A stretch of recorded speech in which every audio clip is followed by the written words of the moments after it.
Jesus. Thank you, Father. Thank you, Father. Thank you, Father. Thank you, Father. Praise the Lord. Praise the Lord. Praise the Lord. Praise the Lord. Sotram, Nana. Sotram, Sotram, Sotram, Sotram, Sotram, Sotram. प्रवेश सत्व में जय, प्रवेश सत्व में जय, प्रवेश सत्व में जय, प्रवेश सत्व में जय, प्रवेश सत्व में जय, प्रवेश सत्व में जय, प्रवेश सत्व में जय, प्रवेश सत्व में जय, प्रवेश सत्व में जय. Hallelujah, hallelujah, hallelujah, hallelujah, hallelujah, hallelujah, hallelujah, hallelujah. In the name of Jesus, we have the victory. In the name of Jesus, we have the victory. In the mighty name of Jesus, we have the victory. We thank the Lord. We praise the Lord. We worship the Lord God Almighty God. We adore the Lord God Almighty God. Thank you for the holy presence, Master. Holy, holy, holy Lord God Almighty, which was and is to come. Bhuta, Vardhamana, Bhavishyat కాలంలో ఉన్న సర్వాధికారియు దేవుడు నిత్యుడు ప్రభువు పరిశుద్ధుడు పరిశుద్ధుడు పరిశుద్ధుడు పరిశుద్ధుడు పరిశుద్ధుడు పరిశుద్ధుడు పరిశుద్ధుడు పరిశుద్ధుడు పరిశుద్ధుడు పరిశుద్ధుడు పరిశుద్ధుడు అని శరాపులతో స్తుతించబడుతున్న దేవ, స్తుతియు మహిమయు ఘనతయు ప్రభావం యుగములకు పూర్వం సర్వ యుగములు నీకే కలుగాక. నమ్మదగిన దేవ, సర్వోన్నతుడు, సర్వశక్తిమంతుడు, సర్వ సృష్టికర్తవు, సకల ఆశీర్వాదములు కానుపుత్రుడు దేవుడైన మీరు మా మధ్యలో ఉన్నారు. దేవా, నంతని దేవా, కుమారుడు ప్రార్థిస్తున్నప్పుడు మీ సన్నిధికి మాతో కూడా వచ్చిన విధానం బట్టి మేము స్తుతిస్తున్నాం. వేల కొలది దూతలతో నిరంతరం పొగడబడుచున్నప్పటికీ కూడా మానవులకు మేము స్తుతించాలని ఇష్టపడిన దేవుడు, దేవ స్తుతించడం కోసమే మమ్మల్ని ఏర్పాటు చేసుకున్న విధానం బట్టి మేము స్తుతిస్తున్నాం. ఇలాంటి కాల సమయంలో బిడ్డలు అనేక మంది నిద్రిస్తుండగా దేవ మీరు అవశ్యంగా ప్రాణంలో మీరు తృప్తిపరిచే దేవుడా ప్రభా, బిడ్డలు మెలుగు కలిగి నీ వాక్యం వినాలని ఆశపడి ఉండగా నీ వాక్కును వినిపించమని ప్రార్థిస్తున్నాం. దేవ ఈ రాత్రి మాతో మీరు మాట్లాడుతున్నందుకు మేము స్తుతిస్తున్నాం. వర్షాత్మ అపవిత్రాత్మ ఏకంగా గతించే మాటలుగా ప్రార్థించమని ప్రార్థిస్తున్నాం. పరిశుద్ధ గ్రంథంలో నుంచి 2వ సమూయేలు గ్రంథము 14వ అధ్యాయము 1 నుంచి 7 వచనాల వరకు చదువుకుందాం. రాజు అబ్షాలోము మీద ప్రాణం పెట్టి ఉన్నాడని సెరూయా కుమారుడైన యోవాబు గ్రహించి తేకోవా నుండి యుక్తిగల యొక్క స్త్రీని పిలువనంపించి ఏడ్చుచున్న దానమైనట్టు నటించి దుఃఖ వస్త్రములు ధరించుకొని తైలము పూసుకొనక బహుకాలము దుఃఖపడిన దాని వలె నుండి నీవు రాజునొద్దకు వచ్చి ఈ ప్రకారము మనవి చేయవలెనని దానికి బోధించెను.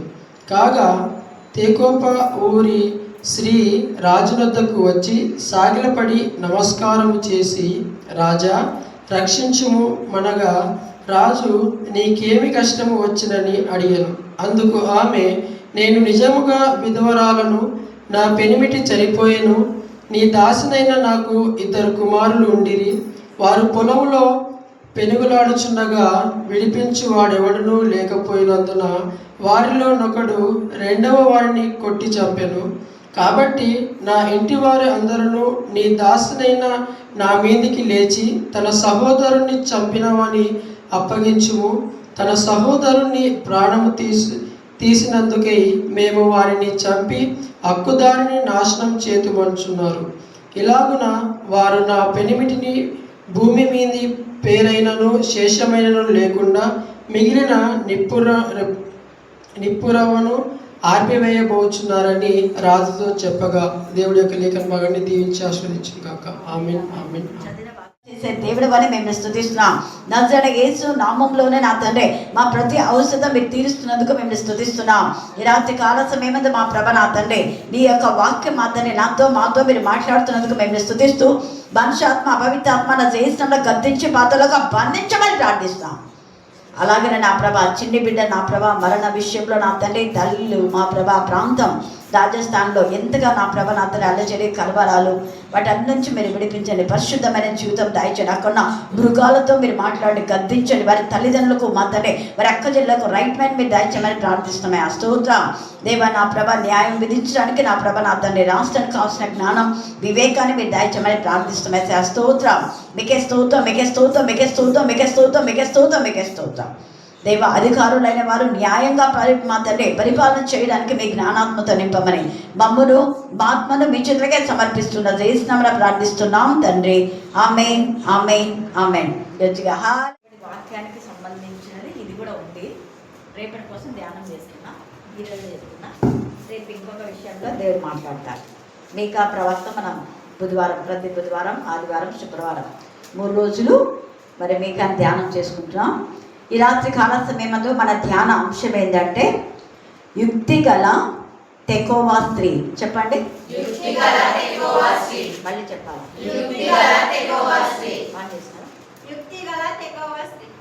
యుక్తి గల అంటే తెకోవాలో ఎంతో మంది స్త్రీలు ఉంటారు, కానీ అంతమంది స్త్రీలలో ఈమె చాలా యుక్తి గలదంట. ఎలాంటిదంట? మళ్ళీ చెప్పాలి. తండ్రి అయిన దేవుడు యుక్తి గురించి ఒక మాట మాట్లాడినాడు మనతో. తండ్రి అయిన దేవుడు యుక్తి గురించి ఒక మాట మాట్లాడినాడు. Very good. ఇంకా పాము వల్లే మీరు ఎలా ఉండాలా? వివేకులను యుక్తి పరులై. యుక్తిగా, అది చాలా యుక్తిగా ఉంటుంది అది. అందుకనే కానీ కుయుక్తులు మాత్రం ఉండకూడదు.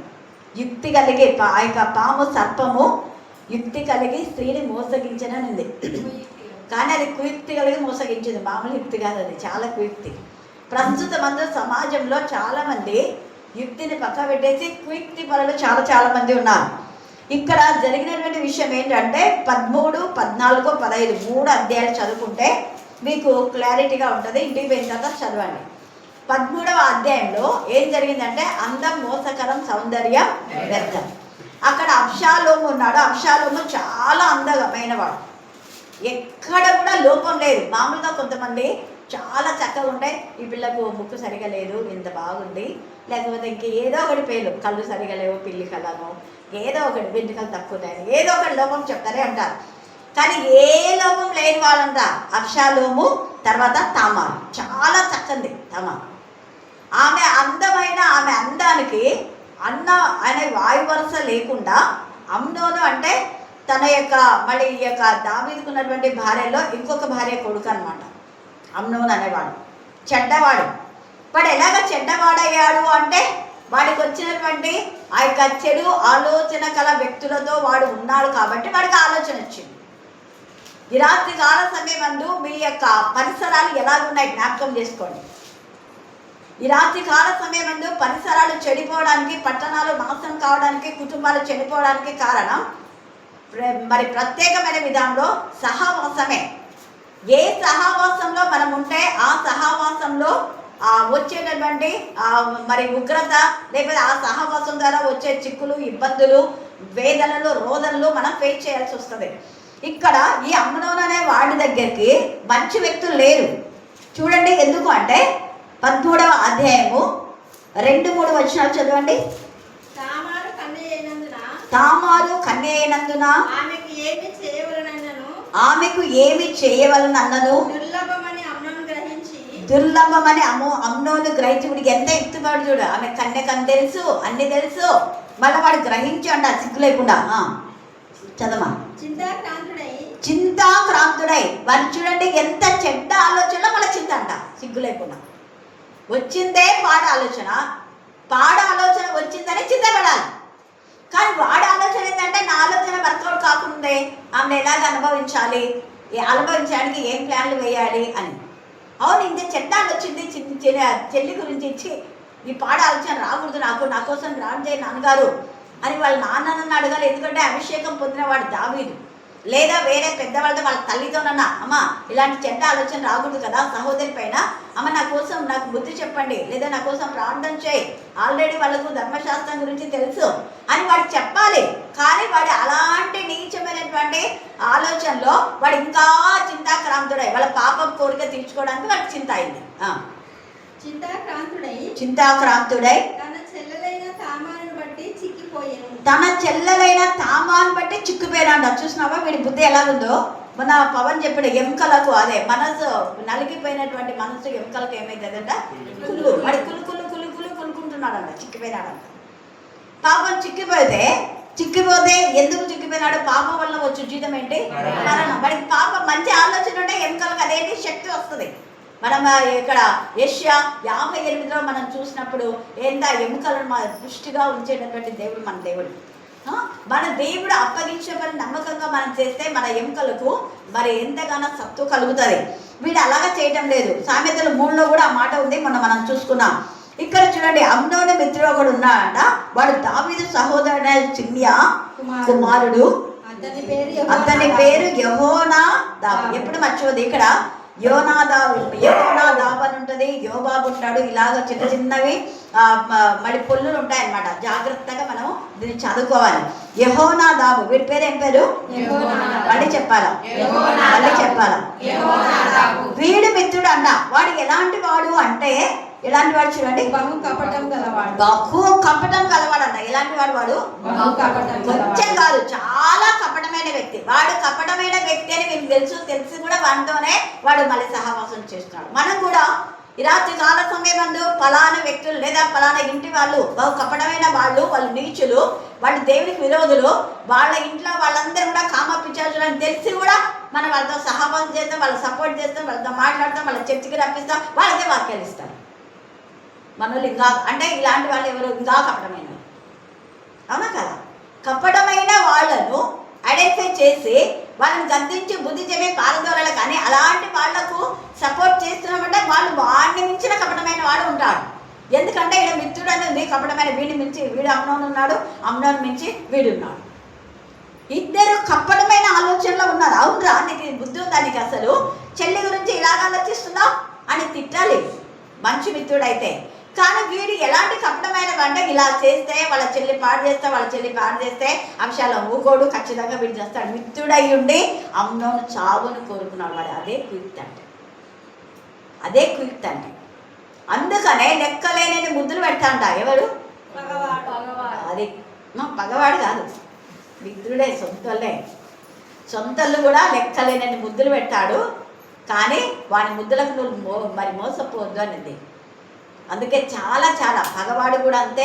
అంటే ఆ పగవాడు అనే మాటలు మన సహోదరులే, మన వాళ్ళే ఓ అది ఇదని ఏమేమి మెప్పుకోవాలి మాటలు చెప్పేసి అని గుందరపడేవాడు అల్లాడుతూ ఉంటే పైకి కూడా తీయడు. బాగున్నాలే అని మళ్ళీ పోయి వీడియో పడగొట్టి మళ్ళీ వేరే వాళ్ళ కంప్లైంట్ పంపిస్తాడు. ఇట్లాంటి వాడే వీడు కూడా.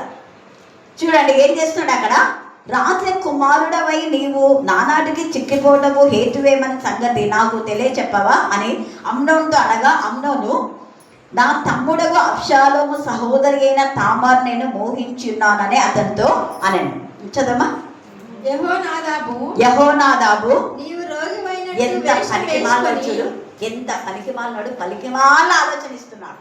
అలాగా ఏం పర్వాలేదు, అది చిన్న పని, పెద్ద పని కదా, దానికోసం నువ్వు ఇంత దిక్కిపోవాలా? రోగి అయినట్టు వేషం వేసుకొని నీ మంచం మీద పండుకొని ఉండుము. నీ తండ్రి నిన్ను చూచుటకు వచ్చినప్పుడు నీవు నా చెల్లెలైన తామారు చేత సిద్ధపరచబడిన భోజనము నేను భుజించినట్లు ఆమె వచ్చి నేను చూచుచుండగా దాన్ని సిద్ధము చేసి నాకు పెట్టినట్లు సెలవిమ్మని అడుగుమని అతనికి బోధింపగా అమ్నోను పడక మీద పండుకొనెను. అమ్నోను కాయలా పడెనని రాజు అతన్ని చూడవచ్చినప్పుడు. ఇదంతా చాలా ఉంది, నేను క్లుప్తంగా చెప్తాను. వీడు చెప్పినాడు, వీడు ఇచ్చిన సలహాని వీడు పాటిస్తున్నాడు. ఈ రాత్రి కాల సమయమందు చెడ్డ వాళ్ళు ఇచ్చే సలహాలు పాటిస్తే మన బతుకులు నాశనం అయిపోతాయి. గుర్తుపెట్టుకోండి. నీకు సలహా ఇచ్చిన వాళ్ళు మంచి వాళ్ళ చెడ్డ వాళ్ళని ఆలోచించాలి. ఇంగిత జ్ఞానం లేకుండా ఎవరు ఏ సలహా ఇస్తే సలహాను పాటించకూడదు, వెంటనే ఖండించాలి. వాళ్ళు ఇచ్చే సలహా షట్ యువర్ మౌత్ అంటే బాగుంటుంది. వీడు అనలే, వాడి యొక్క ఆలోచనలో వీడు ఈల్డ్ అయిపోయినాడు. వాడు ఏం చెప్తే అదే చేస్తున్నాడు. అలాగా దావీదు కూడా వచ్చిన తర్వాత వీడు చెప్పినట్టుగానే చెప్పాడు. అప్పుడు దావీదైనా రాజు కదా, నాకు అదే బాధగా అనిపిస్తుంది. ఆత్మతో శక్తితో నింపబడినాడు, ఆత్మ అభిషేకం పొందేవాడు, వీడి కుయుక్తులు ఎందుకు తెలుసుకోలేకపోయాడు అనిపిస్తుంది నాకు. వాడు అడిగిన వెంటనే, అవునరా మీ అమ్మ ఉంది కదా, మీ అమ్మ చేసి పెట్టమని అడుగు, లేకపోతే వాడికి ఇంకా సహోదరులు ఉంటారు, ఎవరైనా ఉంటారు, పని వాళ్ళు మంచిగా ఉంటారు, వంట చేసే వాళ్ళు, బాగా వంట చేసే వాళ్ళను అడుగు, వాళ్ళని పంపిస్తారని రాజని అన్నాడు. ఎంత అసలు కొన్నిసార్లు దావీదు చేసే పనులు ఎంత అవివేకంగా ఉంటాయో. మరి దేవుడు ఎందుకో మళ్ళీ దావీదు మాత్రం ప్రేమైన వాడు అన్నాడు. కారణం ఏంటంటే అతను ఏమీ చేయలేని నిస్సహాయ స్థితిలో ఉన్నాడు, కానీ తన స్థితిలో దేవుడికి మాత్రం ఎప్పుడు స్తుతించేవాడు. ఇది దావీదు చాలా తప్పు. అక్కడ అవును కదా, వీడు యవనుడు, యవనుడైన వాడు చెల్లెలతో వంట చేసుకోవడం ఏంది, వీడు అవివేక బుద్ధి దాన్ని 4 చెంపలు వాయించాలి. As a పేరెంట్గా. ఏందిరా తామారు వచ్చి మళ్ళీ నువ్వు చూస్తుంటే వానికి ఎంత పొగురు చూడు అంటే ఆమె వంట వేసేటప్పుడంతా చూసుకుంటే వాడు పాపని పెంచుకుంటాడు అన్నమాట. కొంతమంది మనకు తెలియకుండా అట్లనే చేస్తుంటారు. చర్చిలో కానీ లేకపోతే బస్ స్టాండ్కి పోయేటప్పుడు కానీ మనకు తెలియదు వాళ్ళు మనల్ని చూసేది. ఈమెకు తెలియదు. ఈమెంతకి ఏం చేసింది, రొట్టెలు చేసుకుంటుంది. ఎట్లా అనుభవించాలి అని పాపపు ఆలోచనలో ఉన్నాడు. సరే అలాగా ఆమెను అనుభవించిన తర్వాత అన్న పోనీలే పెళ్లి చేసుకుందామని అనుకున్నాడా, ఆమెను తరిమి వేస్తాడు. అది ఈ రాత్రి కాలంలో గమనించవలసిన సత్యం ఏంటంటే, ద్రోహులతో నువ్వు సహవాసం చేస్తే వాళ్ళు నీకు మంచి చెప్పినట్టు చెప్పి మళ్ళా నిన్ను గుంతలో పడేసేవాళ్ళు. వీడు చేసిన తప్పుడు సమర్థించుకుంటున్నాడు, మళ్ళా ఆమెనే అసహించుకున్నాడు. పోయి ఇక్కడి నుంచి తలపైండి దాన్ని బయటకు తీసేసి దీన్ని అంటాడు. అదంతా చదివితే చాలా బాధాకరం. ఈ విషయం దావీదుకు తెలుస్తుంది. తెలిసినప్పుడైనా అమ్నోను గద్దించాలి కదా, పిలిచి అరే నువ్వు అన్నవేంటి, సిగ్గుందా నీకు ఇలాంటి పని చేశావు, అసలు ఆ చేయడమే ముందు పంపడమే ఒక తప్పు, వాడు ఇలాగా చేశాడని తెలిసిన తర్వాత వాడిని శిక్షించాలి, గద్దించాలి. అయితే తండ్రిగా ప్రస్తుతమందు ఈ రాత్రి కాల సమయంలో మైక్ ద్వారా వింటే తండ్రులు మీ కుమారుడు తప్పు చేశాడని తెలిసి నువ్వు దండించకపోతే దేవుడే తగిన శిక్షిస్తాడు. వాడు ఇక్కడ దావీదు శిక్షించాడా? దావీదు శిక్షించినాడా? ఇవ్వలేదు. రాజు అంటే ఏం చేయాలి? న్యాయం చేకూర్చాలి. ఆ కుమార్తె ఏడ్చుకుంటా పోయి చెప్పింది ఏంటి, అమంతా కూడా ఆ చిరిగిపోయినటువంటి వస్త్రాలతో తలపైన బూడిద పోసుకొని ఏడ్చుకుంటా పోయింది. వాళ్ళ అన్న చూశాడు. అన్నకు అర్థమైపోయింది. నా తల్లేమో ఏం కాదులే, మంచిగా చెప్పినాడు పాపం, ఏం కాదులే, కొంతకాలం పోతే నువ్వేం మంచిగా ఉండాలి నేను అని ఏదేదో ఓటు దాచి ఆమె తన్నింటిలోనే పెట్టుకున్నాడు. ఏం పర్వాలేదులే, దేవుడు చూసుకున్నాడు, అది ఏం చెప్పినాడో తెలియదు. కానీ ఆ చెల్లెని చూస్తేనే కడుపు మండిపోయింది. అక్షరాలు మంచోడే ఇది, ఈ విషయంలో చెప్పుకోవచ్చు, మెచ్చుకోవచ్చు. నా చెల్లిని ఇలా చేస్తాడు, ఇంకొక చెల్లిని ఇలా చేయకూడదు, వాడిని చంపాలి. అది వాడి సహోదరుడే, వాడిని దాయాదుడే కావచ్చు, వాడిని అన్నే కావచ్చు, ఎవడైనా కానీ వాడిని చంపకపోతే వాడు ఇంకొక స్త్రీని ఇలాగే చేస్తాడు. ఎంతమందినైనా ఇలాగే చేస్తాడు. ఈ రాత్రి కాలంలో చాలా మంది ఇలాగ చేసే వాళ్ళు తెలిసి కూడా వాళ్ళను పోలీసులకు అప్పగించారు. డబ్బులు ఇస్తే మళ్ళీ ఊరుకుంటారు. వాళ్ళ పిల్లలు పాడు చేస్తున్నారని తెలిసి కూడా సిగ్గులేని తల్లిదండ్రులు ఉన్నారు. ఇరువైపులా, అబ్బాయి వైపు కానీ అమ్మాయి వైపు కానీ. అందుకనే పాపం విచ్చలవిడిగా వీధులలో న్యాయం పారజేయాలి. అంటే న్యాయం కాదు, అవినీతి. నీతిని పారజేయండి అంటే అవినీతిని పారజేస్తున్నారు. పవిత్రంగా ఉండండి అంటే అపవిత్రాన్ని చేస్తున్నారు. వీధులను, కుటుంబాలను, దేశాన్ని, పట్టణాలను. ఇలాంటి నీచమైన వ్యక్తులు ఉండడం ద్వారా చెడ్డ సహవాసంలో ఈ రాత్రి కాల సమయమందు దుష్టుని నువ్వు దుష్టుడు అంటే నువ్వు కూడా దుష్టుడివే. దుష్టుడే అనాలి, నీతిమంతుడు అనకూడదు. సామెతలు 17వ అధ్యాయం 15వ వచనం చదవండి. బైబిల్లో చదవాలి. సామెతలు 17:15 వచనం. దుష్టులను నిర్దోషులని తీర్పు తీర్చువాడు, నీతిమంతులు దోషులని తీర్పు తీర్చువాడు. వీరిద్దరు యెహోవాకు హేయులు అంటే వాళ్ళు పోయిన నరకానికే. యెహోవాకు హేయులు.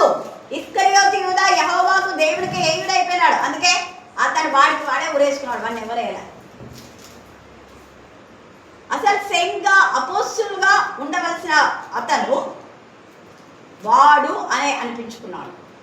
ఆ ద్రోహి అని అనిపించుకున్నాడు. ద్రోహి అయిన యూదా అని రాయబడింది వాక్యం. వాని యొక్క పాపము తుడిపిపెట్టకపోడకుండా అంటే ఎంతమంది, కొన్ని కోట్ల మంది ఉపవాస ప్రార్థన ఉండి బద్దలు వేసుకొని తలలు బద్దలు కొట్టుకున్నా వాడి పాపం పోదు అని అర్థం. ఎందుకు అంటే ఆ యొక్క దానియేలు, ఎజ్రా, నెహమ్యా వీళ్ళందరూ కూడా మా పితరుల పాపం క్షమించండి అని దేవుడు వేడుకుంటే దేవుడు క్షమించాడు వాళ్ళ పాపాలు. కానీ వీడి పాపము క్షమాపణ లేని పాపం. అందుకనే మరణకరమైన పాపం కలదు, మరణకరము కాని పాపం కలదు అని 2 పాపాల గురించి రాశాడు యోహాను. 5:16 చదవండి. యోహాను మొదటి యోహాను 5:16.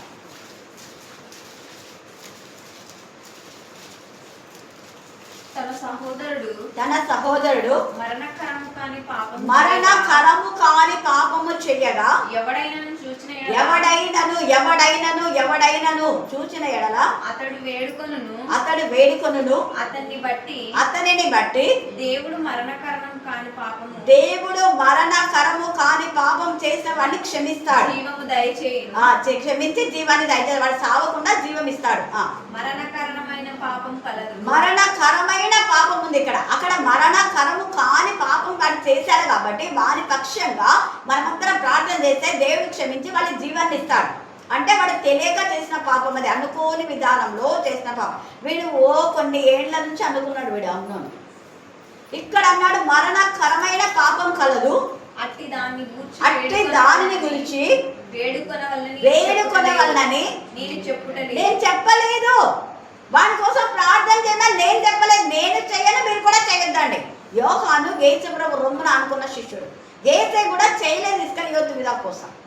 ఆయన లోకాన్ని ఎంతో ప్రేమించాడు. అంటే లోకంలో ఉన్న తన వారిని అని రాసింటాడు. 17వ అధ్యాయం మీరు కంటెక్ట్ చేస్తే మీరు ఎలాగా ఉండాలో అర్థమైపోతుంది. లోకంలో ఉన్న తన వారిని అనేది కానీ అక్కడంతా కాదు. దేవుడైతే ప్రేమించాడు లోకంలో అంతా కూడా, మంచినే, చెడ్డలు కాదు, చెడ్డలు కాదు. మనల్లో అదొకటి పట్టుకునేటారు. లోకం అంతా ప్రేమించేవాడు, శత్రువుని ప్రేమించు, మన లుచిమని ప్రేమించు, కూడా పాముని ప్రేమించు, తేళ్ళు ప్రేమించు, సింహాన్ని ప్రేమించు, సింహం బోళ్ళకి ప్రేమించి. ఎందుకంటే దేవుడు చెప్పినాడు కదా శత్రువుని ప్రేమించడం. ఇక్కడ తేటగా అన్నాడు వాని కోసం అసలు ప్రార్థన చేయొద్దు. చేసినా దేవుడు వినడు. ఇరమేతో కూడా అన్నాడు. యేసు ప్రభు కూడా 17లో నాశనపుత్రుడు ఏం కావాలన్నాడు? నశించాలి. వీడు నాశనపుత్రుడు, వీడు నాశనం కావాల్సింది. రాజుకి ధర్మశాస్త్రం తెలుసు, తెలిసి కూడా వాడిని శిక్షించలేదు. ఈ రాత్రి కాల సమయమందు ఒకవేళ నువ్వు పెద్దగా ఉన్నావేమో, ఒకవేళ సంఘ కాపరిగా ఉన్నావేమో, ఒకవేళ తండ్రిగా ఉన్నావేమో, తల్లిగా ఉన్నావేమో, ప్రధానమంత్రి అయితే, పిఎం అయితే, సీఎం అయితే, ఎవరైతే న్యాయం తెలిసినప్పుడు న్యాయం పాటించాలి. ఎస్ఐలు కానీ, సిఐలు కానీ, ఎవరైనా కానీ. చాలామంది పోలీస్ డిపార్ట్మెంట్ డబ్బు తీసుకొని, లంచం తీసుకొని నీతిని అవినీతికి చేస్తున్నారు, అవినీతిని నీతికి చేస్తున్నారు. షేమ్. రక్షక భటులుగా ఉండాలంటే రక్షక భటులుగా అయిపోతున్నారు. వద్దు. రక్షించే కాపర్లా ఎంతమంది జీవితాలను పాడు చేస్తున్నారు. దేశము దుఃఖిస్తూ ఉంది, పట్టణాలు దుఃఖిస్తున్నాయి, కుటుంబాలు దుఃఖిస్తున్నాయి, ఆత్మలు బగస్తున్నాయి. ఇక్కడ రాజు చేయని పని అబ్షాలోము చేశాడు. అందుకనే తాను ఏమనుకున్నా అంటే మా నాన్న చేయలేదు కాబట్టి మా నాన్న వాడిని శిక్షించలేదు. యాజ్ ఏ రాజుగా, యాజ్ ఏ కింగ్గా తను చేయవలసిన పని చేయలేదు కాబట్టి ఆయన రాజుగా ఉండడానికి అప్పుడు కాదు, నేనే రాజుగా ఉండాలనుకున్నా. అది ఇంకా తప్ప ఆలోచన. వాళ్ళని చంపాలనుకున్న ఆలోచన మంచిదే, చంపేశాడు. తర్వాత ఇంకా పోయి ఎక్కడో ఇంకా ఇక్కడ ఎప్పుడైతే అమ్నోను చనిపోయారని తెలిసిందో ఇంకా ఈ యొక్క దావీదు దుఃఖముఖుడు అయిపోయి, అయ్యో నా కొడుకు వాడు మంచోడా, చెడ్డోడు చచ్చిపోతే సంతోషపడాలి. వాడి కోసమై ఎంత దుఃఖం.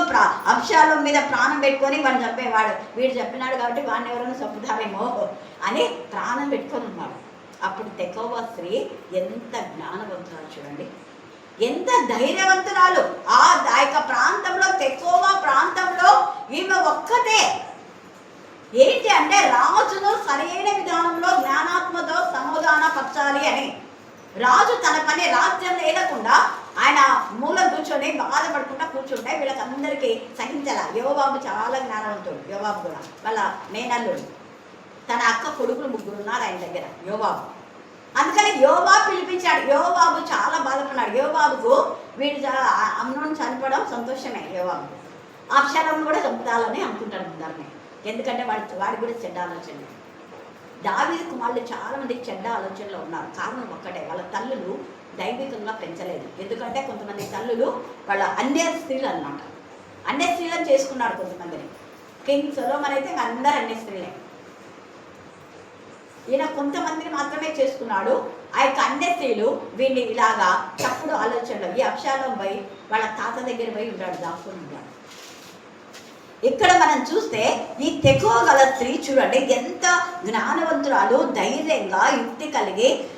ఒకవేళ ఏమాత్రం తను చెప్పింది బెడిసి కొట్టిందంటే ఏం చేస్తారు? రాజు ఆన్ ద స్పాట్ చంపి పడేస్తాడు. ప్రాణంకు తెగించే దేశ క్షేమం కోసమే. ఈ రాత్రి ఉన్నావా నువ్వు? ప్రాణంకు తెగించే ఒక మంచి పని చేయడానికి ఉన్నావా? ఎవరికి ఏమైపోతే నాకేంలే అని అనుకుంటున్నావా? సంఘంలో ఏమైపోతే నాకేం అనుకుంటావా? ఒక సేవకుని సేవ్ చేయడానికి, ఒక సేవకుని పైన అందరు చెడ్డగా అంటున్నారు. ఇక్కడ దావీదు వాడు చెడ్డోడు చచ్చిపోతే వాడి గురించి ఏంది ఇలా ఉండాడు ఇది రాజు. రాజు రాజ్యం వెళ్ళడానికి బయటికి రాకుండా అని అందరూ ఆడిపోసుకుంటుంటే ఆమె రాజును మంచి చేయాలని చెప్పేసి వచ్చింది ఆమె. మరి నువ్వు అలా ఉన్నావా? అభిషిక్తుని పక్షంగా నువ్వు మాట్లాడేదానిగా ఉన్నావా? అభిషిక్తుని ఓదార్చే దానిగా ఉన్నావా?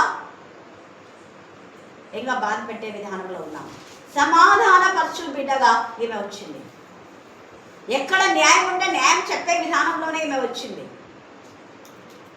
అక్కడ అమ్నోను ఒక్కడే చనిపోయాడు, అందరు రాజుందా ఎవరు చనిపోలేదులే అన్నట్టుగా. వాడు చెడ్డవాడు, వాడు నీ కూతురు పాడు చేశాడు, వాడు చావాల్సిందే, మరి వాని గురించి నువ్వెందుకు బాధపడతావు అనేసి ఇక్కడ ఇద్దరు కుమారుల గురించి చెప్తారు. ఇద్దరు కుమారులు ఉన్నారు, ఒకటిపై చంపాడు. ఆ చంపిన వాడిని పట్టి అంటే మేము మనం చంపేస్తామని అంటున్నారు. అందుకని బాధ అయిపోయింది.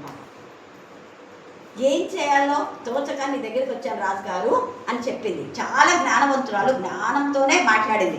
ఇంకొకటి ఏమంటే 7వ వచనంలో చివరి భాగంలో మిగిలిన నిప్పు రవ్వను ఆర్పివేయబోచున్నారని రాజుతో చెప్పగా, మిగిలిన నిప్పు రవ్వ అంటే వీళ్ళందరూ కలిసి మరి దావీదు కూడా చంపాలన్న ఆలోచన వస్తుంది. మిగిలిన నిప్పు రవ్వ ఆర్పివేయబోచున్నారు రాజుతో చెప్పగా, రాజు నీవు ఇంటికి పొమ్ము, నిన్ను గురించి ఆజ్ఞయిస్తునని ఆమెతో చెప్పాను. అందుకు తెకోవ ఊరి స్త్రీ, నా ఏలిన వాడ రాజా, దోషం నా మీదను నా తండ్రి ఇంటి వారి మీదను నిల్చునుగాక. రాజునకును రాజు సింహాసనమునకును దోషము తగలకుండునుగాక అని రాస్తున్నాడు. ఎంత చూడండి రాజు పట్ల ప్రేమ. అంటే ఆయన సింహాసనం కించవలస్తున్నారు అందరూ. యాజ్ ఎ రాజుగా, యాజ్ ఎ కింగ్గా ఆయన చేసేది ఏంటి? సొంతం తన కూతురు పడేలా జరిగితే దాని గురించి చర్య తీసుకోకుండా మళ్ళీ చంపిన వాడి గురించి మళ్ళీ బాధపడుకుంటూ ఉన్నాడు అని. అందుకనే ఆమె రాజు సింహాసనము ఎంత ఇదిగా మాట్లాడుతుంది చూడండి. తర్వాత 13వ వచనం చదవండి. అందుకు ఆ స్త్రీ దేవుని జనులైన వారికి విరోధముగా నీవెందుకు దీనిని తలపెట్టి ఉన్నావు? రాజు ఆ మాట సెలవిచ్చుట చేత తాను వెళ్ళగొట్టిన తన వాణి రానియక తానే దోషి అగుచున్నాడు. చదువు. మనమందరము చనిపోదుము కదా, నేలను ఒలికిన మీదట మరలా ఎత్తలేని నీటి వలె ఉన్నాము. దేవుడు ప్రాణము తీయక తోలివేయబడిన వాడు తన దూరస్తుడు కాకయుడుటకు సాధనను కల్పించుచున్నాడు. దీని అర్థం ఏంటంటే చచ్చిపోయినాడు ఎలాగా చచ్చిపోయినాడు, వాడి కోసం ఇంకొకరిని చంపడానికి ఇదేమన్నా న్యాయమా అన్నట్టుగా మాట్లాడుతుంది. నువ్వెందుకు రాజుగారు దిగులు చేసుకుంటున్నావు? అబ్షాలోం కోసం ప్రాణం పెట్టుకొని ఉన్నాడు. చంపుతారేమో, అబ్షాలోం చంపుతారేమో అందుకనే వాడిని తీసుకొచ్చి నా దగ్గర పెట్టండి, నేను క్షేమంగా మంచిగా ఉంచుతాను అనుకున్నాడేమో తెలియదు. అయితే తర్వాత చూడండి, అప్పుడు ఎప్పుడైతే ఈమె ఇలాగంతా మాట్లాడుతున్నప్పుడు అంటుంది 16వ వచనం చదవండి. రాజు నా మనవి అంగీకరించి దేవుని స్వాస్థ్యం అనుభవింపకుండా నన్నును నా కుమారుణ్ణి నాశనము చేయదలచిన వారి చేతిలో నుండి తన దాసియగు నన్ను విడిపించునేమో అనుకుంటుని మరియు నీ దేవుడైన యెహోవా నీకు తోడై ఉన్నాడు గనుక. చూడండి ఎంత బాగా దావీదు సింహాసనం ఉండాలంటుంది. అక్కడ మిగతా వాళ్ళంతా దావీదుని తిట్టిపోసుకుంటున్నారు, కానీ ఈమెయితే సింహాసనం ఉండాలంటుంది, దేవునికి తోడుగా ఉండదు కాక అంటుంది. మళ్ళా నా ఏలిన వాడును రాజునగు నీవు దేవుని దూత వంటి వాడవై మంచి చెడ్డలన్నీ విచారింప చాలి ఉన్నావు, కానీ నువ్వు విచారించాలా? జ్ఞానంతో మాట్లాడుతుంది. సిగ్గుపోతుంది. ఒకవైపు ప్రశంసిస్తూనే ఉంది, ఇంకో వైపు తన తప్పుని ఎత్తి పడుతూనే ఉంది. మంచి చెడులు విచారించగలరు రాజుగారు. తర్వాత కాబట్టి నీ దాసినగు నేను నా ఏలిన వాడగు రాజు సెలవిచ్చిన మాట సమాధాన కర్మగునని అనుకోండి. నేను చెప్పింది నీకు సమాధానం కలుగజేసింది కదా అయ్యగారు, బాధ పెట్టినానా ఏమన్నా నిన్ను?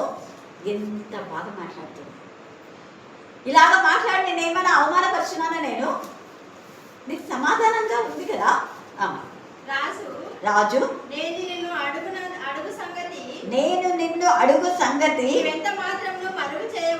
నీవెంత మాత్రమును మరుగు చేయవద్దని ఆ స్త్రీతో అనగా ఆమె నా ఏలిన వాడవగు నీవు సెలవిమ్మనెను. అంతట రాజు యోవాబు నీకు బోధించిన. ఇది కదా రాజుకి అర్థమైపోతుంది. ఇంత జ్ఞానంతో, ఇంత తెలివితో, ఇంత బాగా నేర్చుకు మాట్లాడిందంటే ఎవరో ఈమెకు బోధించినారు అంటారా లేదా? మనల్ని కూడా అది అర్థమైపోయింది. యోవాబు నీకు చెప్పినాడు కదా అన్నాడు. ఆమె వెంటనే సత్యం ఒప్పుకుంది. కానీ చంపుతాడేమో రాజు అని అబద్ధం చెప్పలేదు. ఈ రాత్రి కాల సమయంలో సత్యం మనల్ని ఏం చేస్తుంది? సర్వస్వత్యంలోకి సర్వస్వతంత్రులుగా కూడా చేస్తుంది. కాబట్టి సత్యం మాట్లాడేటప్పుడు, మంచి మాట్లాడేటప్పుడు మన ప్రాణములకు తెగించి మంచి మాట్లాడాలి. దేవుని పిల్లలకు సమాధానం కలుగజేసేలా ఉండాలి. అల్లరి కలుగజేసే విధానంలో ఉండాలి.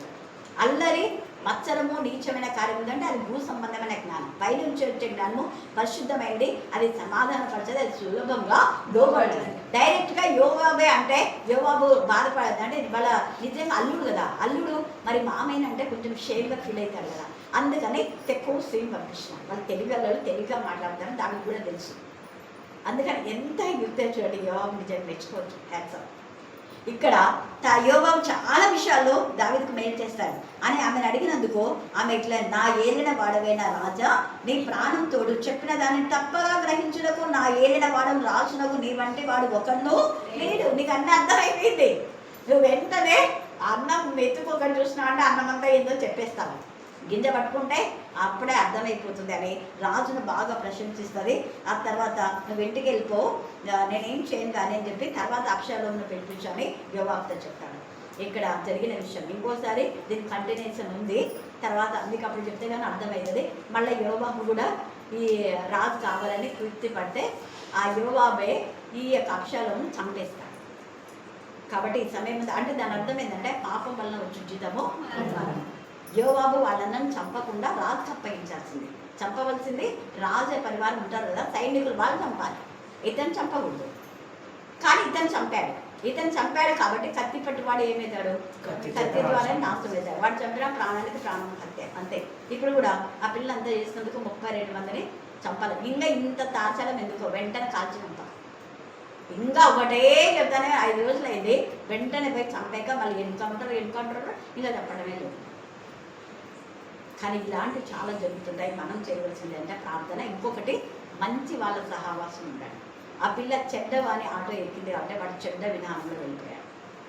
వాడు తెలిసిన ఆటోనో తెలియని ఆటోనో మనకు తెలియదు. ఇది రోజు ఆ పిల్లలు తీసుకుపోయే ఆటోనో తెలియదు. కాకపోతే చెడ్డ వ్యక్తులను మనం ఐడెంటిఫై చేయగలం కూడా. ఏ వ్యక్తులు ఎలాంటి వాళ్ళని ఖచ్చితంగా మన కాన్షియస్ మనతో మాట్లాడతారు. అలాంటప్పుడు మనం చాలా జాగ్రత్తగా ఉండాలి. దేవుడు ఈ వాక్య భాగం దీవించి ఆశీర్వదించును గాక. ఆమేన్, ఆమేన్, ఆమేన్. కాన్సల్ పాట.